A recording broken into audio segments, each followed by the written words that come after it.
The City at World's End. Chapter 2. The Incredible. The rest of the staff was waiting for them when they came back into the lab grounds. A dozen men, ranging in age from Creasy to Old Bites, were standing shivering in the chill red sunlight in front of the building. Johnson was with them, waiting for his answer. Hubble looked at him and at the others. He said, "I think we'd better go inside." They did not ask the questions that were clamoring inside them. Silently, with the jerky, awkward movements of men strung so taut that their reflex centers no longer functioned smoothly, they followed Hubble through the doorway. Keniston went with them, but not all the way. He turned aside, toward his own office, and said, "I've got to find out if Carol is all right." Hubble said sharply, "Don't tell her yet, Ken. Not yet." "No," said Keniston. "No, I won't." He went into the small room and closed the door. The telephone was on his desk, and he reached for it, and then he drew his hand away.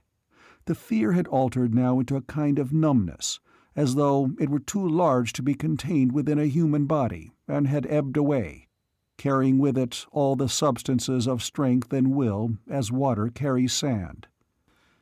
He looked at the black, familiar instrument and thought how improbable it was that there should still be telephones, and fat books beside them with quantities of names and numbers belonging to people who had lived once in villages and nearby towns, but who were not there any more.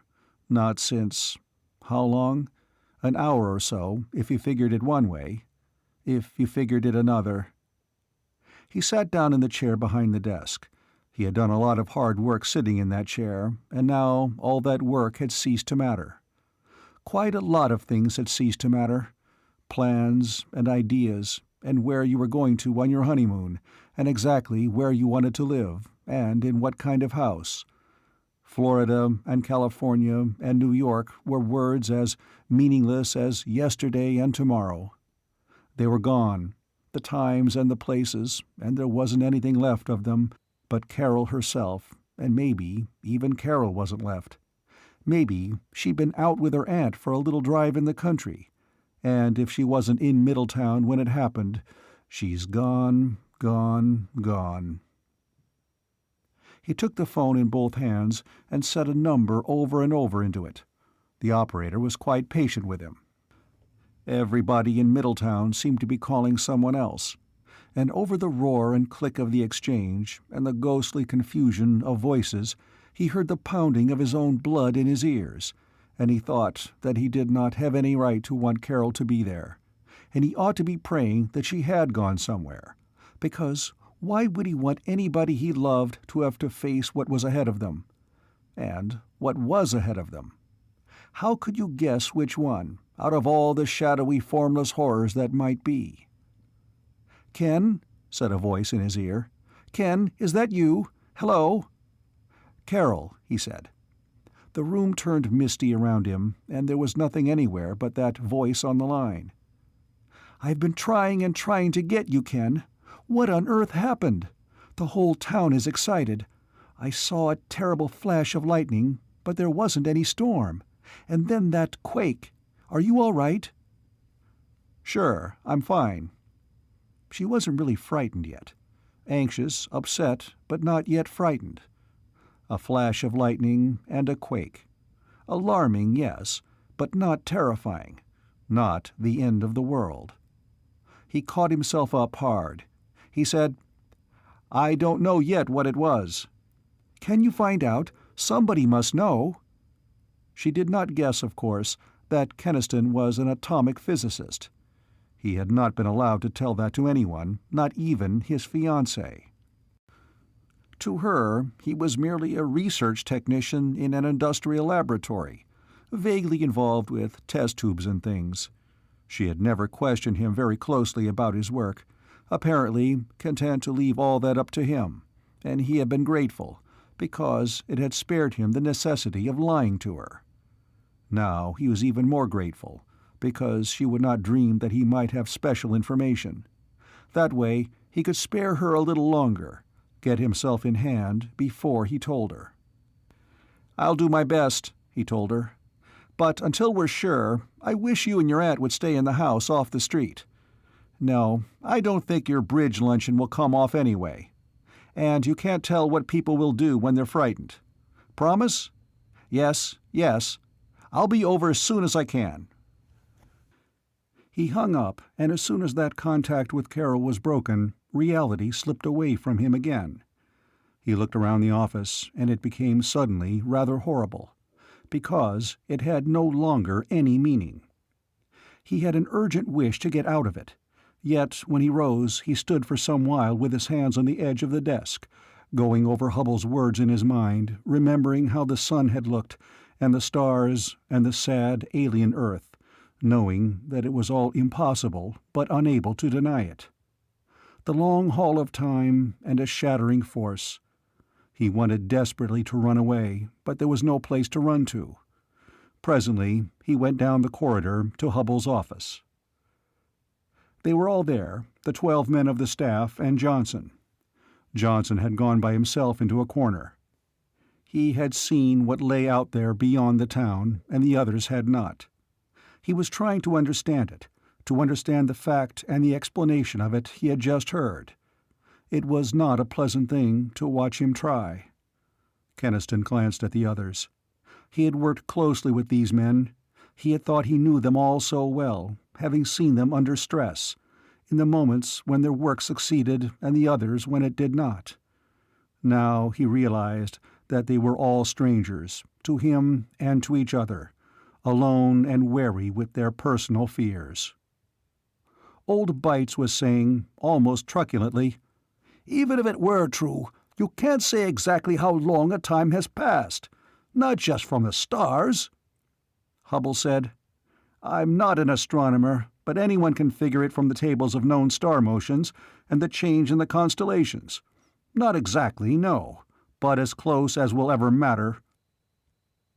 "But if the continuum were actually shattered, if this town has actually jumped millions of years—" Bite's voice trailed off. His mouth began to twitch, and he seemed suddenly bewildered by what he was saying, and he and all of them stood looking at Hubbell in a haunted silence. Hubbell shook his head. "You won't really believe until you see for yourselves. I don't blame you. But in the meantime, you'll have to accept my statement as a working hypothesis." Morrow cleared his throat and asked, "What about the people out there, the town? Are you going to tell them?" "They'll have to know at least part of it," Hubbell said. "It'll get colder, very much colder by night, and they'll have to be prepared for it. But there must not be any panic. The mayor and the chief of police are on their way here now, and we'll work it out with them." "Do they know yet themselves?" asked Keniston, and Hubbell said, "No." Johnson moved abruptly. He came up to Hubbell and said, "I don't get all this scientific talk about space and time.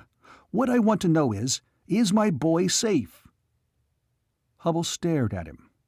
"Your boy?" "He went out to Martinson's farm early to borrow a cultivator. It's 2 miles out North Road. What about him, Mr. Hubbell? Is he safe?"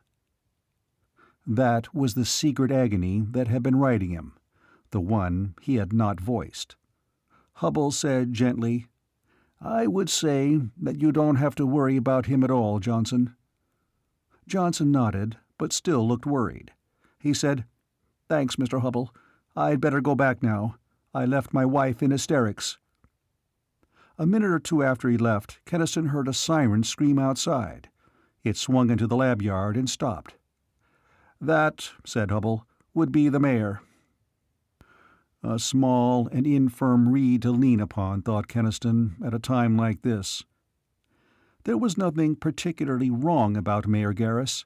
He was no more bumbling, inefficient, or venal than the average mayor of any average small city. He liked banquets and oratory, he worried about the right necktie, and he was said to be a good husband and father. But Keniston could not somehow picture Bertram Garris shepherding his people safely across the end of the world. He thought so even less when Garris came in, his bones well padded with the plump pink flesh of good living, his face the perfect pattern of the successful little man who was pleased with the world and his place in it. Just now he was considerably puzzled and upset, but also rather elated at the prospect of something important going on. Keimer, the chief of police, was another matter. He was a large, angular man with a face that had seen many grimy things and had learned from them a hard kind of wisdom.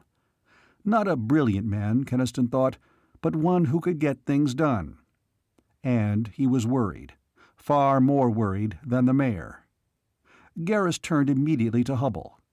It was obvious that he had a great respect for him and was proud to be on an equal footing with such an important person as one of the nation's top atomic scientists.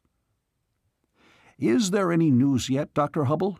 We haven't been able to get a word from outside, and the wildest rumors are going around.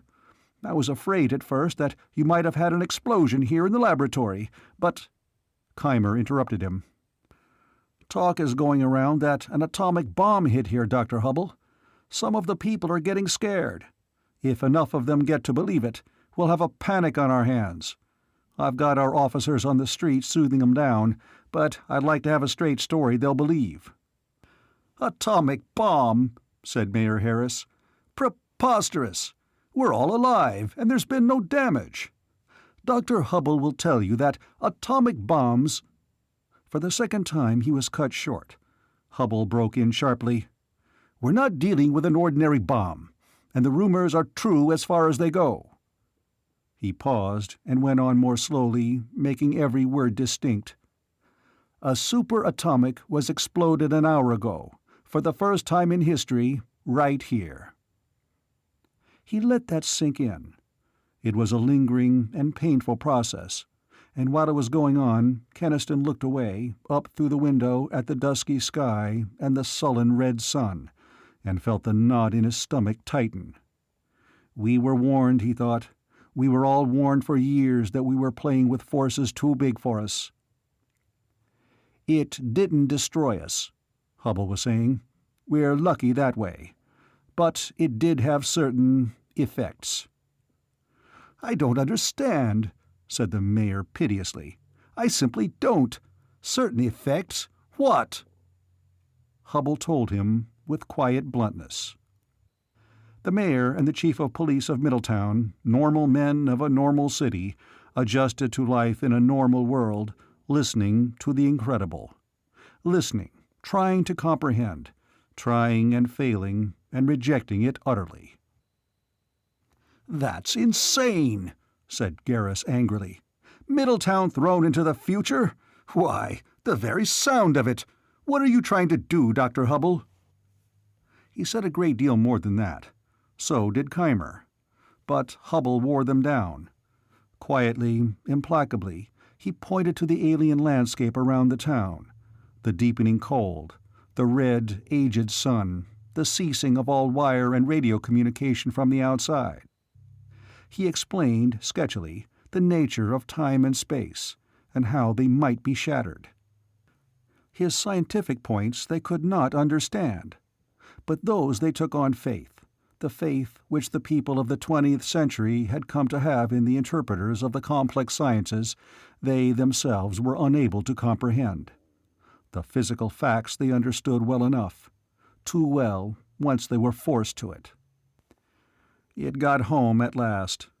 Mayor Garrus sank down into a chair, and his face was no longer pink, and the flesh sagged on it. His voice was no more than a whimper when finally he asked, "What are we going to do?" Hubble had an answer ready, to a part of that question at least. "We can't afford a panic. The people of Middletown will have to learn the truth slowly. That means that none of them must go outside the town yet, or they'd learn at once. I'd suggest you announce the area outside town is possibly radioactive contaminated and forbid anyone to leave." Police Chief Keimer grasped with pathetic eagerness at the necessity of coping with a problem he could comprehend. "I can put men and barricades at all the street ends to see to that. And our local National Guard company is assembling now at the Armory," put in Mayor Garrus. His voice was shaky, his eyes still stunned. Hubble asked. "What about the city's utilities?" "Everything seems to be working, power, gas, and water," the mayor answered. They would, Keniston thought. Middletown's coal steam electric generation plant, and its big water tower, and its artificial gas plant had all come through time with them. They, and all food and fuel, must be rationed, Hubble was saying. Proclaim it as an emergency measure. Mayor Garris seemed to feel a little better at being told what to do. "Yes, we'll do that at once." Then he asked timidly, "Isn't there any way of getting in touch with the rest of the country?" "The rest of the country," Hubble reminded him, "is some millions of years in the dead past. You'll have to keep remembering that." "Yes, of course. I keep forgetting," said the mayor. He shivered and then took refuge in the task set him. "We'll get busy at once." When the car had borne the two away, Hubble looked haggardly at his silent colleagues. "They'll talk, of course. But if the news spreads slowly, it won't be so bad. It'll give us a chance to find out a few things first." Creasy began to laugh a little shrilly. "If it's true, this is a side-splitting joke. The whole town flung into the end of the world, and not even knowing it yet. All these 50,000 people, not guessing yet that their cousin Agnes in Indianapolis has been dead and dust for 1,000,000 years." "And they mustn't guess," Hubble said. "Not yet. Not until we know what we face in this future Earth." He went on, thinking aloud. "We need to see what's out there outside the town before we can plan anything. Keniston, will you get a jeep and bring it back here?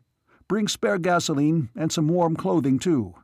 We'll need it out there. And Ken, bring 2 guns. End of Chapter 2.